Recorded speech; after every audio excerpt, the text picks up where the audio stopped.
गणतंत्र दिवस पर कैसे चुना जाता है मुख्य अतिथि? कितने दिनों तक चलती है प्रक्रिया?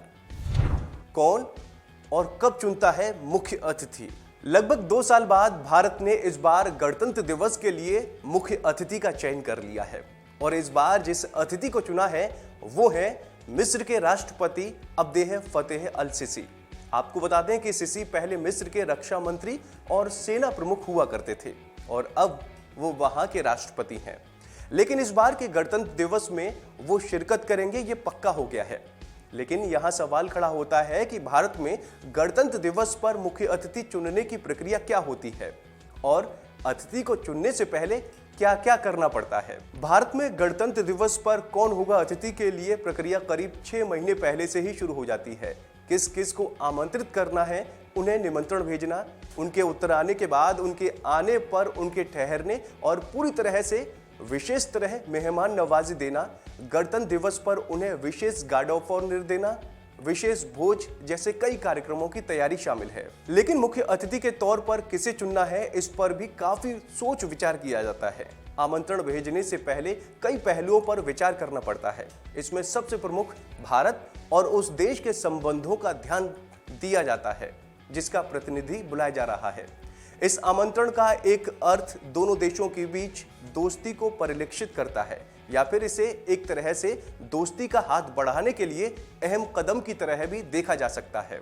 आमंत्रित अतिथि के देश से भारत के राजनीतिक, व्यावसायिक, सैन्य, आर्थिक, अन्य हितों पर कैसा प्रभाव है और होगा, इसका भी खास ख्याल रखा जाता है। इसके अलावा यह भी ध्यान रखा जाता है कि आमंत्रित अतिथि के बुलाने से किसी अन्य देश से तो हमारे संबंध खराब नहीं होंगे। भारतीय विदेश मंत्रालय के लिए 2 देशों के बीच संबंध मजबूत करने का एक बढ़िया मौका होता है। मुख्य अतिथि का चयन करते समय इस बात का भी ध्यान रखा जाता है कि उस देश से भारत के ऐतिहासिक संबंध कैसे रहे। जैसे मिस्र भारत के लिए अहम देश है क्योंकि वो 1950 और 1960 दशक में निरपेक्ष आंदोलन में एक प्रमुख साथी रहा है। इस आंदोलन का मकसद कभी औपनिवेशिक रहे देशों को शीत युद्ध की चपेट में आने से बचाना रहा था।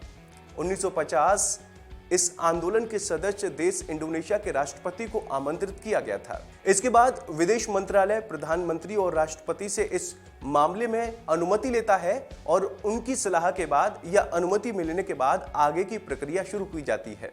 इस देश में भारत के राजदूत ये पता करते हैं कि क्या गणतंत्र दिवस उस देश के प्रतिनिधि उपलब्ध हो सकेंगे या नहीं, क्योंकि इस बात की संभावना हो सकती है कि कई कारणों से आमंत्रण स्वीकार भी किया जा सकता है जिसमें ज्यादातर उस प्रतिनिधि का पहले से तय कार्यक्रम होता है। यही वजह होती है कि हमेशा विदेश मंत्रालय मुख्य अतिथि के रूप में एक से ज्यादा विकल्प लेकर चलता है और इस सूची में प्राथमिकताएं तक तय की जाती हैं कि कई बार एक से ज्यादा देशों के प्रतिनिधियों को भी बुलाया जा सकता है। इसके बाद विदेश मंत्रालय अतिथि के देश से बातचीत शुरू करता है जिससे पूरे कार्यक्रम की जानकारी देते हुए आमंत्रण की जानकारी दी जाती है और इसे एक एक क्षण की विस्तृत जानकारी दी जाती है। एक बार आमंत्रण स्वीकार होने की स्थिति में बहुत आगे की तैयारियों को मूर्त रूप देना शुरू हो जाता है। जैसे मुख्य अतिथि के साथ कौन कौन लोग आएंगे, उनका निजी स्टाफ जिसमें सुरक्षा कर्मियों से लेकर चिकित्सक, अन्य अधिकारी शामिल होते हैं। अतिथि के परिवार के सदस्य भी आते हैं जिनके लिए भी उसी सावधानी से व्यवस्थाएं की जाती हैं। गणतंत्र दिवस पर मुख्य अतिथि पूरे कार्यक्रम का प्रमुख आकर्षण होता है।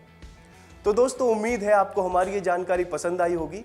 ऐसी ही तमाम अपडेट्स के लिए आप बने रहिए वन इंडिया हिंदी के साथ।